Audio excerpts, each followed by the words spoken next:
Hey, Elisa, happy Thursday. Happy baseball opening day. Let's go, Mets. Super excited about the baseball season. Wait, what? What do you mean? Seriously? Well, like for how long? Okay. Joke of the day. So why can't you hear a pterodactyl use the bathroom? Because the P is silent. Ah,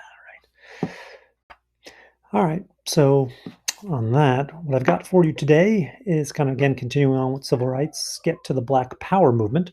So there'll be no additional homework tonight because you've got that paper, which is due on Monday.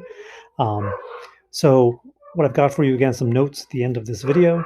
I've included some documents, one about some urban unrest up in Newark, New Jersey, as well as the Black Panther Party platform for you guys to kind of look at.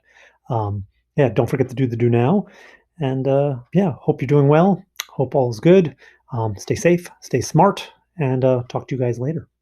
Lisa, so today we'll kind of continue our conversation here with the civil rights movement, in particular talking about the Black Power movement, and as the civil rights movement moves to the north, and in particular into urban areas. And so for the longest time, Northerners were looking at the civil rights movement, and were seeing it as a Southern issue, that it wasn't something that affected the North.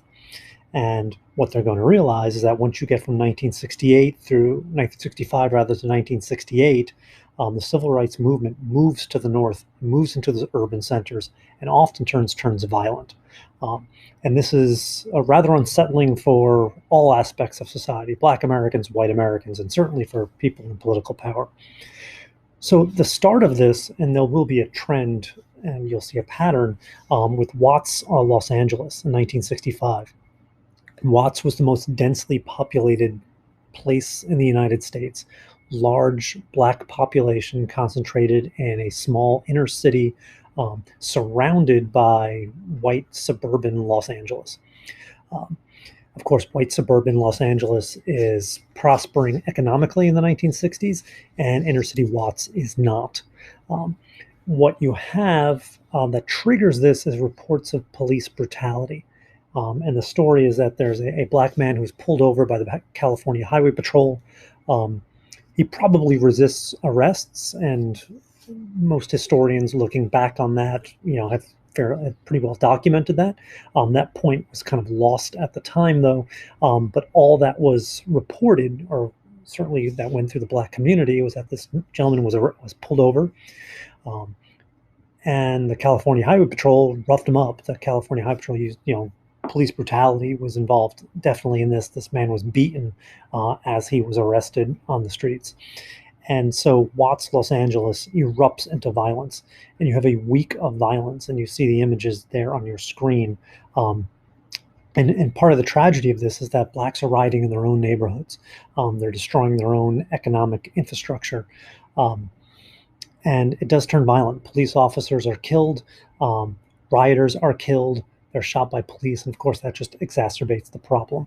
Starting here in 1965, and this is the pattern that we're going to see develop in other cities.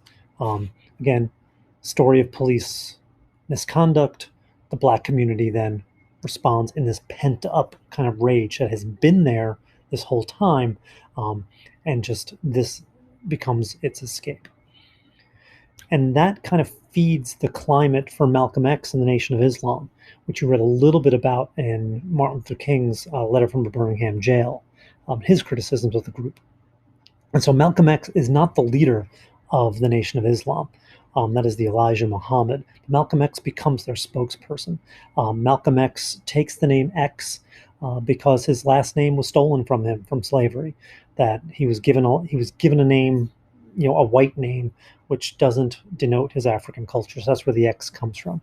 He preaches and stresses this idea of Black pride, that this idea of back to Africa, that we should study Africa, that we should be proud of who we are, where we come from. That pride comes from ourselves. It doesn't come from anyone giving it to us. And that is a stark difference between Malcolm X and how he views his his ideas on gaining civil rights versus someone like Martin Luther King. Martin Luther King is talking about that tension, right, which you read about in the letter from a Birmingham jail. Bring about that tension, force the white community to recognize what they're doing is wrong, and then have the white community negotiate with black leaders, and then have whites give blacks their rights. Malcolm X argues the opposite, that blacks should not sit around and wait for anyone to give them what is rightfully theirs. Instead, they should take what is rightfully theirs. They should take those rights. And initially, he argues they should do so by any means necessary. And of course, white leaders hear that and they fear violence. Um, and he is saying very inflammatory things. Um, and so the quote you hear have on the screen is him supporting the use of violence. Of course, violence is a last resort, but the idea that the double-edged sword, that nobody would be critical of Italians, Poles, Jews if they rose up and fought for their rights. So why are people critical of blacks when blacks do it? Um, Malcolm X will alter his rhetoric.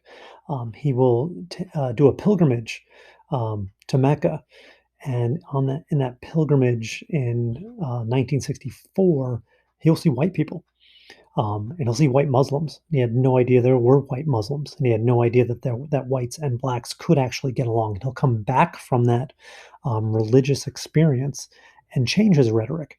And no longer will he be saying things like, blue-eyed white devils. He'll begin to moderate his tone. And what happens as a result of that is members of the Nation of Islam who were jealous of his power to begin with, that he was becoming the voice and the face of the movement, all of a sudden they feel kind of like, wait a minute, this guy is changing his tune. We don't like this new tune. And Malcolm X is actually going to be shot and killed by other members of the Nation of Islam while giving a speech in Harlem, New York. Um, so that also, unfortunately, is going to become a pattern, using bullets to strike down people who are advocating for rights and advocating for changes that you do not want. And so, how does the country kind of respond to this? And so, as you see here on this chart, all those little dots represent urban riots. The green squares from 1965 to 1966, the triangles 67 to 68. And you can see almost every urban center in the country is going to experience some kind of urban unrest. And these are collectively known as these long, hot nights. Newark, our own Newark, suffers through 4 days of really bad racial violence. And again, starting from a similar story, allegations of police brutality. Here, the story is actually that a man is beaten up, brought into police custody, and then dies in police custody. It isn't true, but that belief starts widespread rioting in Newark. The National Guard has to come in. You have shootouts in the streets of Newark, and it forever changes Newark. Newark doesn't recover.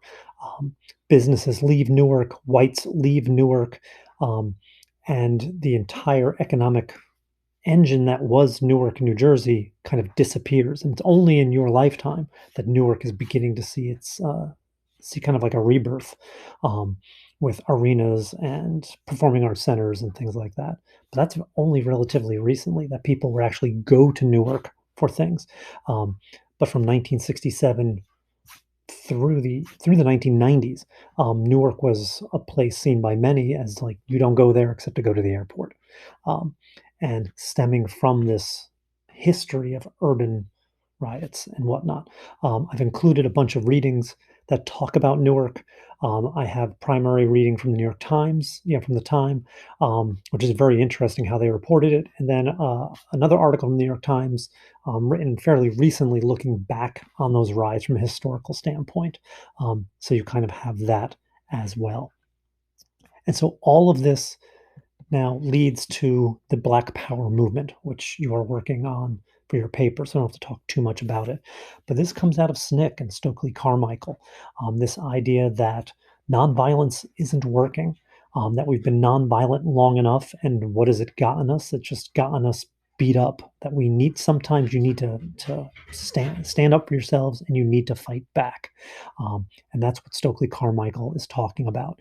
Um, and you see this in the Black Power movement. Um, you see this in the Black Panthers, which are organized out in California. And I've included for you something to read, the Black Panther Party platform, and seeing what it is they are demanding.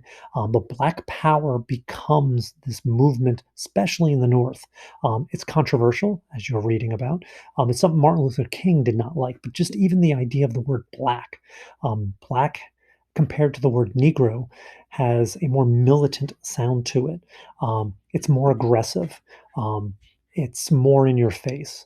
And as we can tell by our own parlance of vocabulary, the word Negro is something that is archaic. It's not used anymore. Um, it's almost seen as racist to use the word Negro. Um, but the word black is what is now universally accepted. So the idea that this black pride movement comes out of this as well, which segues into that Do Now assignment of James Brown's song, I'm Black and I'm Proud.